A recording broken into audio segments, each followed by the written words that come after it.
¿Cómo no que va a ser importante reconocer con la escuela austríaca una trayectoria fundamental para los estudios de la economía? Y especialmente por los motivos que ya hemos anotado.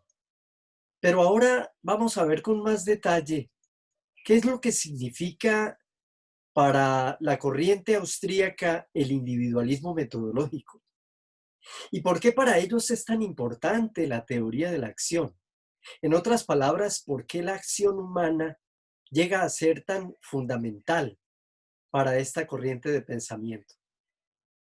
¿Qué digo yo? No únicamente para la escuela austríaca, sino para el resto del pensamiento económico del siglo XX. Esto es, no hay posibilidad de que comprendamos la teoría del consumo, la preferencia racional, el concepto de crédito, interés, dinero, la probabilidad estadística, sin ver la influencia de la escuela austríaca.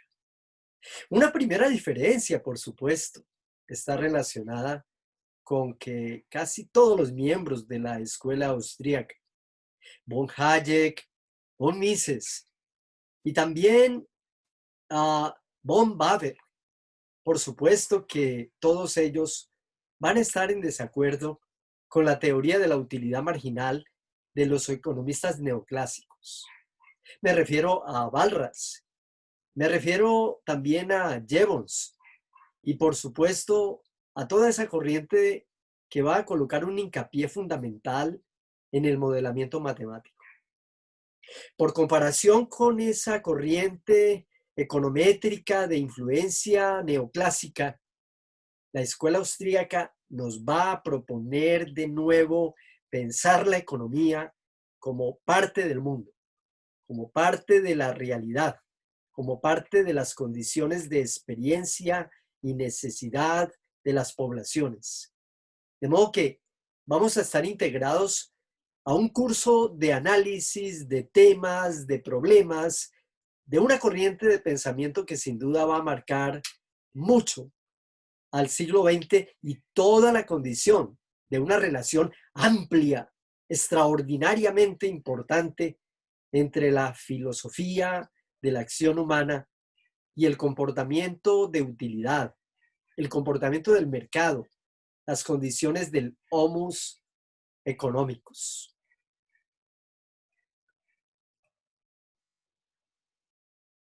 La escuela austríaca va a estar muy integrada a lo que se ha denominado en la tradición económica la ruta, el sendero, el camino de la mainstream, o sea, de los grandes maestros de la economía.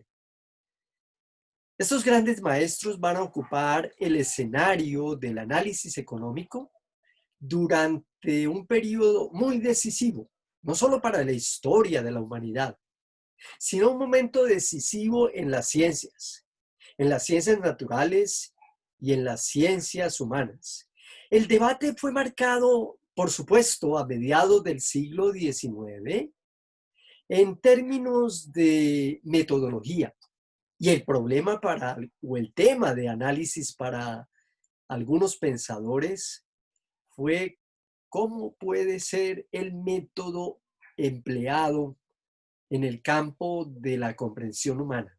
En otras palabras, como dijo George von Bright, ese famoso filósofo de Finlandia, a mediados del siglo XX, tenemos entonces la diferencia entre explicación en las ciencias naturales y comprensión. El tema va a ser muy importante para entender por qué la escuela austríaca le va a dar tanta trascendencia a la teoría de la acción. Esta escuela se va a oponer a la escuela neoclásica, que recuerden ustedes por influencia de Edgeworth, por influencia de Jevons y por influencia también de Walras. Va a tener una concentración muy particular o una definición muy particular de la teoría del equilibrio. Pues bien, Antes de entrar a los detalles de diferencia, de utilidad marginal, de la econométrica, de la preferencia de utilidad intertemporal, detalles técnicos de la economía, permítame señalar algunos caracteres diferentes de manera muy amplia. Entonces, en Austria, ustedes saben que bien que en esa tradición austríaca y alemana de mediados del siglo XIX, se movió el pensamiento y se movieron las ideas, básicamente con base en profesores, docentes, maestros que enseñaban en privado. Es una tradición larga en la historia moderna que se remonta, si se quiere, a von Humboldt, se remonta a los clásicos, hasta los tiempos de Goethe. Por supuesto que estos círculos le daban mucha importancia al tutor personal. Esto es a la enseñanza del profesor dentro del hogar. De modo que si una familia tomaba la iniciativa de preparar, de educar a sus hijos, podía pagar a un profesor privado y este profesor podía ilustrar la formación del alumno, no solamente en un área, en una disciplina, sino en varias disciplinas. Desde latín, griego, arameo, lenguas fundamentalmente semíticas, hasta trabajos en cálculo infinitesimal, el tema de antropología, geografía política. De modo que estamos en un gran periodo de los docent, o sea, de los docentes privados. Un profesor privado podía enseñar 10, 15 disciplinas. En otras palabras, si hacemos caso de lo que nos dice Kant en ese breve ensayo sobre antropología filosófica, en su momento el conocimiento era muy universal. Muy universal significa que un niño, adolescente o joven preparado por un profesor podía estar dotado para conocer no solamente el área de las ciencias naturales, sino de las ciencias humanas. Estos círculos pequeños, estos círculos de grupos alrededor de grandes maestros, hacen evocación de la gran tradición griega de la academia de Platón, de la escuela de Zenón de Elea, de las escuelas griegas. En realidad es un nuevo renacimiento. Esos círculos se movían con relativa facilidad, los miembros iban de un grupo a otro. Y por diferencia con esa formación que tenemos en el siglo XXI en las universidades, tan especializadas, esa precipitud que tiene el estudiante en entrar a un área, conocer un campo de conocimiento, súper especializarse en su área. En el siglo XIX, finalizando, y en la primera mitad del siglo XX, Alemania y Austria defendían la idea de la interdisciplinariedad. ¿Qué significa eso? Significa que los círculos de estudio podían comprender no solamente economistas, que estudiaban economía y que hacían economía como disciplina, sino también filósofos. Así, por ejemplo, von Mises era al mismo tiempo economista y filósofo. El gran Karl Menger, que puede ser considerado el Hegel de la economía, el Hegel de la economía de principios del siglo XX. Pues Menger era al mismo tiempo economista y filósofo. Entonces se constituyó más o menos hacia 1915 el famoso Círculo de Viena. El Círculo de Viena va a ser decisivo, no solo para la historia de la economía, sino para la historia de la filosofía y especialmente para la historia de la filosofía de la ciencia. A ese círculo van a pertenecer legendarias figuras de la economía y de la filosofía. Voy a mencionar apenas tres. El gran Rudolf Carnap, autor de La estructura del conocimiento del mundo. El gran autor Otto Neurath. Otto Neurath va a ser de profesión marxista. De hecho, confesaba su marxismo. Pero su particularidad era que además tenía una clara entrada a las disciplinas matemáticas y a la lógica.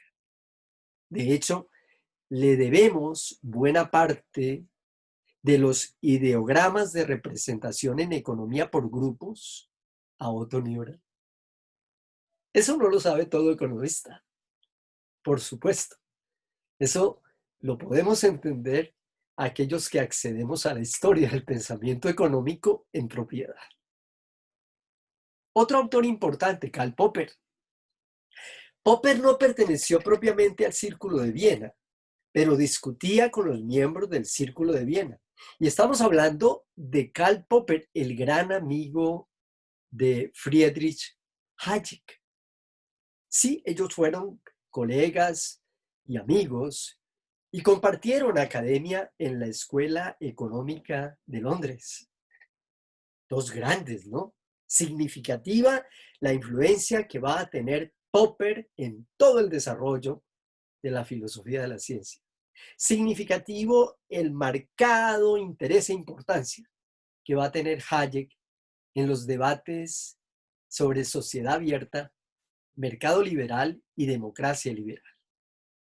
Entonces, estos grupos obviamente constituyeron también parte de un círculo. En Viena, en los cafés de Viena, era frecuente encontrar no solo literatura y autores de la literatura de marcada trascendencia. Tenemos a un Stefan Zweig, Joseph Roth, y tenemos también a Soma Morgenstern, muy desconocido, por supuesto, pero un gran autor. Von Baber se da la tarea de iniciar un pequeño grupo en 1904 que tuvo una década de influencia. Von Baber, el economista austríaco, él pertenece a esa corriente de economistas que vienen formados en otras disciplinas, en ingeniería, en química, en matemática. Pero la particularidad de Von Baber es que Von Baber pertenecía al exquisito círculo de los sistemas financieros en Viena.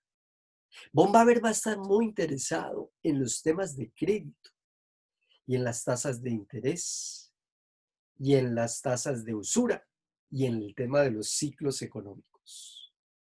Entonces, en este grupo, que repito, tiene análoga influencia en la economía, como la va a tener el Círculo de Viena en la filosofía de la ciencia de la primera mitad del siglo XX, se constituye por personalidades verdaderamente extraordinarias.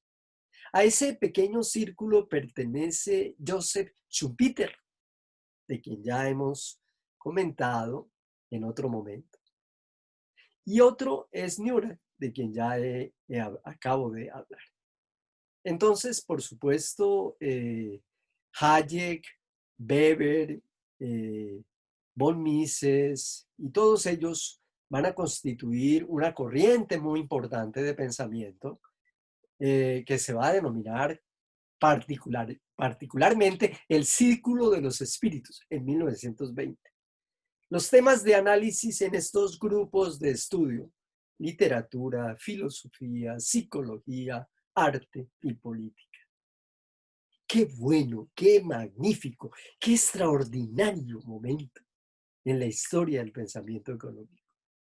Qué particularidad, qué grandiosidad encontramos en las posibilidades hoy de que un estudiante se forme en economía. Se forme en economía también entendiendo que las disciplinas como el derecho, la filosofía, la ciencia social, la sociología, la matemática, la lógica, son fundamentales. Por supuesto que no hay lugar, no nos equivocamos al decir que la escuela austríaca es una de las corrientes más interesantes, de mayor trascendencia, y por eso en este curso, en esta unidad de análisis, le vamos a ofrecer un momento muy especial. De hecho, nuestro interés es poder darle a la escuela austríaca la trascendencia que en su momento tuvo. Y al darle la trascendencia es porque a mí me anima que tú entiendas que la única forma de poder intervenir en el mundo bajo condiciones de crisis como la que tenemos es comprendiendo el universo de los conceptos y el universo de la historia en toda su dimensión.